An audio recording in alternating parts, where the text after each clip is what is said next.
Howdy, lieutenants and economists. The most volatile, evil, disgusting things on the planet, humans. If you have a video request, you can always go to assholeconsulting.com. Yeah, I am gonna charge you, kids. And that is the importance of not fucking up. You are such an asshole!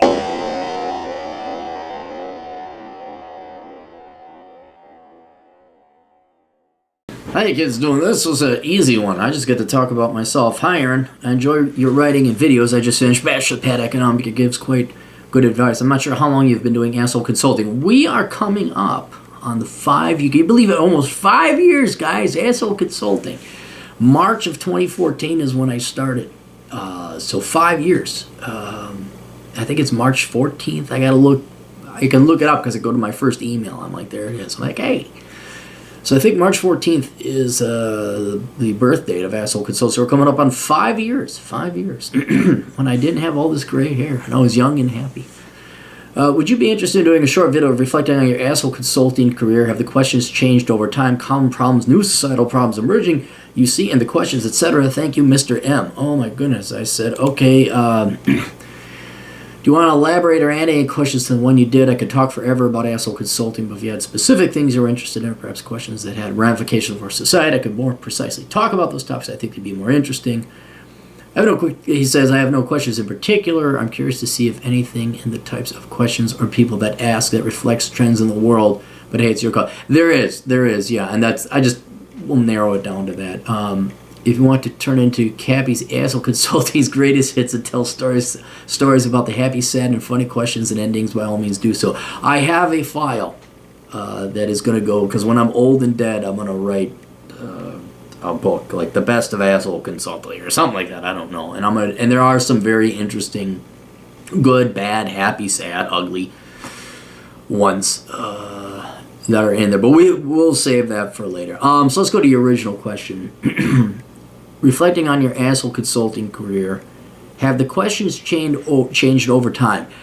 For the most part, no. There are your standard 80% of questions that run the gambit, that have been universal. And they fall into the general categories of career, education, finances, dating and romance, and then what would be a career, finance, dating, and romance. Every once in a while you get a philosophical or economic question in there. There's occasionally people like, I don't understand this economic thing, and I explain. I'm like, oh, why am my professor telling you? Oh, because your professor's a fucking moron. So those are the 4 main ones. Then we have gimmicky ones with the Clary relationship test and the Clary test. And then we got Mary Jo occasionally, although that's a relatively new thing. But by and large, it's been the 80% school, work, finances, and dating, romance, marriage. So that's that. But then the remaining 20, there is sometimes trends that come through. One of the main trends right now, although it's been building up, has been, I've made money, now what? Because keep in mind, the red pill has been going on, the master has been going on for 15 years, and a lot of guys who started 15 years of age, and they had the internet, now they're 30. And whereas old farts like me didn't have the internet, we're just trying to piece it together. Well, if you were paying attention 10, 15 years ago, and you were dialed in and plugged into the internet, you're doing real well now. And we're starting to see a lot of these fruits bloom or flowers bloom where, hey, and I get a fair amount of them. I'm 31. I have no debt. I make 6 figures. And the number one problem they're running into is, what now? And the what now is this all there is to life? It's like this, after you succeed, you strive, and you get so far up Maslow's hierarchy of needs, and you're to the point of self-actualization because you didn't fuck up. You're like, now what? And so men are wrestling with, is this all there is to life? You know what? I can't find friends, and a big one is I want to have a family, but I can't find women to date because they're all in debt, and they all they're all NPCs, and they all believe in liberalism and socialism and feminism. And you take away family formation. Well, shoot, what's the point? for a lot of things. So it's kind of going into this new world, like, well, what do we do? And then they kind of look like, hey, you're up ahead. What are you like, guys? This is it. That it's a sad addressing where it's like, no, this is it. You've won. There's nothing else to do now. Now go have fun and maybe go find a girl. But there's elements of stoicism, and as you get older, some older people, they're starting to get in retirement age. But not too long ago, there was a trend of how to get girls, but I think that's kind of universal. You always have the next class, the freshman class of 2019 coming in, and they're going, how do I get the girls? And I got so pissed off answering that question. I wrote an article, and now anytime anybody asks me that question, I just read that article. But there was that kind of, once bandwidth got up and you could start doing consultations, that's another one. And keep in mind, the vast majority of my clientele are male, and so they're interested in how do I get the girls. And then for a while, the big one, but I think this is more due to the books I wrote, it was education. Some of the younger millennials and middle-aged millennials were like, God, what do? I don't want to major. And like, don't major in that. Don't go into the military. And everyone laughs at me. Oh, all you do is recommend majoring in STEM and going into the military. Like, yeah, you're damn right. That's exactly what I do. You damn right. And it's worth the $30 or $35 that they pay me to do it.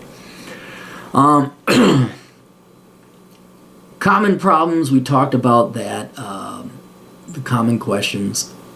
I thankfully don't get people asking me questions. Do I major in English or nuclear engineering? It's not that. Usually you'll be posed with two pretty good degrees, or one that's obscure, one that's not terribly clear, like bioengineering, or what was another one? Some of the business classes. Then you got to kind of like, hey, no, you're not going to do that. I get a lot of questions and problems, although they're private, where I'm like, I'm sorry, you're just plain fucked. My solution to you is you're going to have to bite the bullet one way or the other. It's best to get this done and over with quickly. So finance problems, like, yeah, you're not going to see your kids for the next 3 years. You're going to work another job, and so is your wife, or your wife ain't around, or your dad split town. A finance problem. A common problem I get is in the black community, young black men dealing with abusive parents. I don't mean the parents are punching them or anything, physically abusing. I mean the parents are stealing money from their children. They are opening up credit cards with their children's credit card, or with their children's social security number. Anytime a young black man wants to go and improve his life, his mom, who loves government aid and government and the Democrat Party more than she does her own flesh and blood and herself. She loves, oh my God, the disgusting, vile shit that I see where they will threaten to disown their son if he goes off to college or leaves. One was for, two I actually had were for Section 8 housing, because if the kid left, then the mom would get less money. And that's a, I don't want to say it's very frequent, but it's repetitive. Sadly, that is there. We get a fair, going along racial lines, I get a fair amount of immigrants, either in the United States or the Hispanic community, are like, dude, this is bullshit. Kind of the way, like, I'm not just going to spit out kids and not learn English. I want something different. So they kind of recognize that you're in America. Maybe I want to make something out of my life. And so they look at their parents and say, fuck, this is bullshit. But then we have also immigrants, not here, coming from Asia, East India, Europe, but different, not so much Europe, but different actual cultures. Asian culture is drastically different than Western. How do I adapt? How do I get the girls? Job immigrant, applying for jobs, H-1B visas, stuff like that. Where do I go to school? They've never been here. Where do I go? What am I? I got accepted to the University of Edmonton. Like, no, it's cold. Don't go there. And then there's just, but all of them, you take the immigrants out of it from overseas, the vast majority of the common problems all derive from a lack of a father in the household. And the father could be there, but the father was a pussy. There is no strong masculine father, not role model. I love it how single moms, well, he has a strong male role model in his grandfather. That's not his dad. It is not his biological father. No, the uncle doesn't cut it. The older brother doesn't cut it. I don't cut it. You need your biological dad there. And thank God American and Western women are divorcing, never getting married in the first place, and believe in this feminist bullshit, because it's the paradox I face, or the sad reality of asshole consulting, is it's very much like being a cop.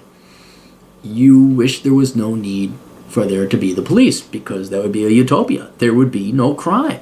Wouldn't it be nice if we had no crime? Would it be nice if we had no income taxes? And Chad Elkins would be out of a job and he'd have to go do something else. If there was no crime, a lot of buddies of mine all the cops would be out of work because there was no crime. You wouldn't have a use for cops. But there is evil in the world. And sometimes, you got to make a choice when you're younger, although the choice was, I didn't really have this, it just asshole consulting fell on me. Are you good at producing good, or are you good at stopping evil or countering evil? And apparently the fates of life have made it through asshole consulting that we're going to counter evil. We're going to take the innocent and we're going to try and patch them back up, give them a huge dose of reality, and put them on the right path. And counter divorce, broken home, broken families, feminism, absentee fathers, deadbeat dads. And I do blame some men on this sometimes. I know there are some men that are innocently divorced. Sperm jacked, socialism, replacing men with the government, women just fucking fawning over socialism and a government check, or state and careers over actually. And it's fine if you want to be a single woman with no kids. That's fine. Go ahead and do that. But it's when they breed. Well, I have lifetime employment. When the divorce rate goes below half, maybe I'll worry. But my God, I look, and I got to keep reminding myself every day when I see an article about, what was the more recent one? You got to wonder how much of this is true, but there was the article, the guy in Texas is in trouble potentially with the law because he's telling his kid, no, you're not transgender, and the kid's like 8 or 9 years old or something like that. Every time I see an article like that, I'm like, okay, future asshole consulting client right there. Wish it was a different way.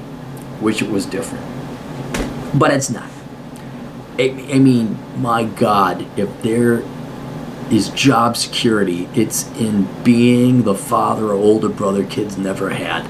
It's so...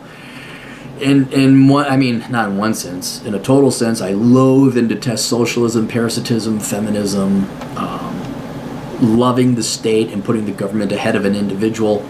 But at the same time, keep going. I need you professors lying to your kids. I need you guidance counselors and teachers. I need you lying to kids. I need you telling them to go major in stupid shit. I need you lying to boys, saying that girls like a nice guy and you should be sensitive, have noodly arms, you should have a beard and be a hipster millennial. I need that. I need you to ruin these boys, because the day is coming they will do a Google search and they will find my site. They will. They will find the Red Pill community. They will find the Manosphere. They will find, if not my book, somebody else's book, and they will be a client. And what's great about asshole consulting is kind of like same thing being a cop or being a doctor fighting disease. It's an honorable profession. It is a good day when I get an email from a kid. I had one, 2 video responses ago. Coming up, I gotta do it. Hey, thank you for, what was it? He's 22 now, and he heard me on Tom Likas or something like that. He bought Worthless. And now he's successful. He has a crisis. Thank God you would have died. This Asian kid, I just did a video, the one before this, he was going to major in sociology and economics, and he switched to chemical engineering and computer science. Well, just 2 minor degrees. We're doing good. Like, I go to sleep and,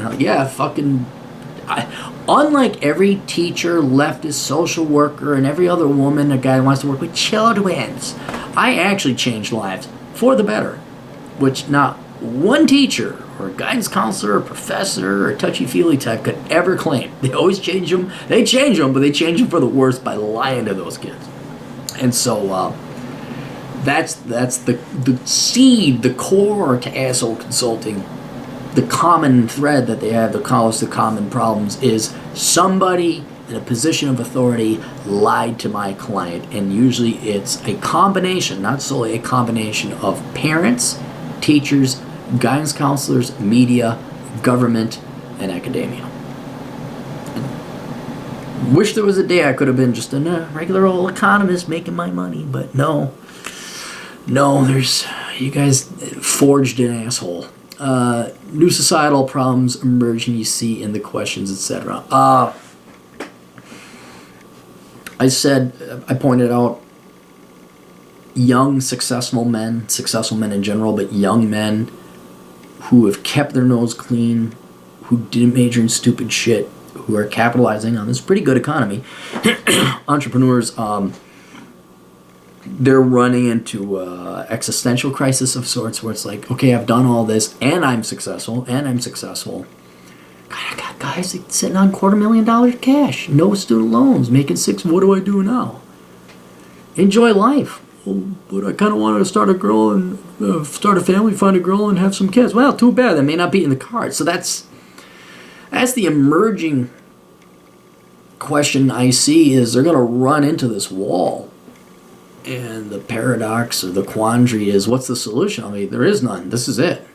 You've climbed the mountain. You've won the video game. Now you just get to run around Red Dead Redemption, playing cards and shooting cougars and hawks. That's it. And so I think going forward, you're going to see a lot of men, either by choice, not that they went MGTOW, gone ghost, but they've done real well, but they've kind of eschewed marriage because they saw what happened, and like, ooh, that's bad. Or being forced to, because I shouldn't say no, but very few young women today are trying to definitely see as women are. I mean, you thought the baby boomers and Gen X were careers. Oh my God. Millennials and Gen Z girls are just they're not even going to think about kids. They're just not even going to think about family. They're going to make it so men don't have a choice. And then the real issue is going forward, what do we do then? Because men are not stupid enough to be feminists. We're like, we don't need no women, fish bicycles. Like, no, we're programmed to have them. We need them. But the paradox is, you're not going to get them. You don't want this batch, this generation, this virus, and mental virus, where they just are incapable of selflessness and altruism. So what does a man do? Well, now you got to go into the world of agency, purpose, reason, and meaning in life. So I think there will be a little of a trend towards religion. Hey, what do I do? Where do I go? I think there will be a lot of Westerners saying, well, there's really not much for me here. I think the trend in telecommuting and working remotely is also going to say, where do we go? I think Andrew Henderson, Nomad Capitalist, you can check him out. I think he's going to see some business come in his direction, because he's gone out and explored all the different types of countries out there that maybe you might want to go check out and potentially live in. So I think there will be a new explorer era, kind of like Christopher Columbus or Magellan. It's like, I think you're going to see thousands, potentially millions of men going overseas, not for sex tourism or to find girls, although that may be part of it, but just to find out where they belong. Because their core reason for being in the West is gone. They won't have families. There's very few marriageable women here. Certainly not for having families. And so there will be a mental or a financial or a career or a existential or a agency type exodus, where men go and seek out other places in the world for some kind of purpose, or just to kill the boredom. Like, I'm bored, I'm going to go here. Oh, okay, I've been here. And what's kind of also interesting is you listen to Roosh or Forney or any guys that go out and whose focus is dating women who in foreign countries. They're talking about how it's an accelerating arms race with cell phone technology and the internet now. All women are rapidly becoming westernized to the point that it's almost, the traditional girl's kind of gone, even in second and third world countries. So I think those are the issues going forward that, I don't know if you call them societal problems. I mean, some problems are going to evolve from that, but evolution, societal evolution. And the problem is I'm going to have to get off my lazy ass and go travel. I just don't want to. I'm tired. Just fucking beat. I spend all my energy traveling and hiking a motorcycle right now, but it doesn't matter. I'm going to have to go. I'm going to have to hop back on that bike. Get your ass back on that bike. Fire it up. I can only get to Tierra del Fuego. I can't make it any further than that. Hop on a plane with that fucking bike. Piece of me, I wanted to drive across Russia on my bike. I was looking into like getting it transported, and maybe I'd do Japan, and then I go over to Vladivostok and cut over. And you need to be rich. You need to be rich to do that, and that was because you have to pay to transport your vehicle, and it's got to get across the Pacific, and it take a long time, and all this other stuff. And I was looking at like ports I could drive up to Alaska, hook up to Anchorage, and cut me over to Japan, go down. And it's a Honda, so they'd have mechanics there. But then the real issue is getting over Siberia. Some people recommend going through Kazakhstan. The point is, I'm going to have to do a lot of reconnaissance globally because I think that's the next step. Sadly, it's just, after this, another 7 years, and traditionally I would have been a grandfather by this time. But ain't no rest for the wicked. Money don't grow on trees. We got mouths to feed, we got bills to pay. Nothing in this world for free. I can't slow down, I can't hold it. Oh, I wish I could. All right, so we'll see. I could be wrong, but I'm pretty sure that's how it's sizing up. So I'm kind of trying to keep an eye on Gen Z. But, my God, it's... Put down a fucking phone and listen to your elders. Alright, questions, answers, assholeconsulting.com. If you want to get all the wisdom and all that, get this book, Bachelor Pad Economics. That is the most germane book. I have all my books here. You say, Aaron, are you going to show a book every time now? Pretty much, if it's germane to the topic. Because I got to boost book sales. I don't have to, but it'd be nice to boost them. I'm trying to do all the right marketing things. So, if you like this video, go get that book because that'll help you out. We'll see you all later. Tools.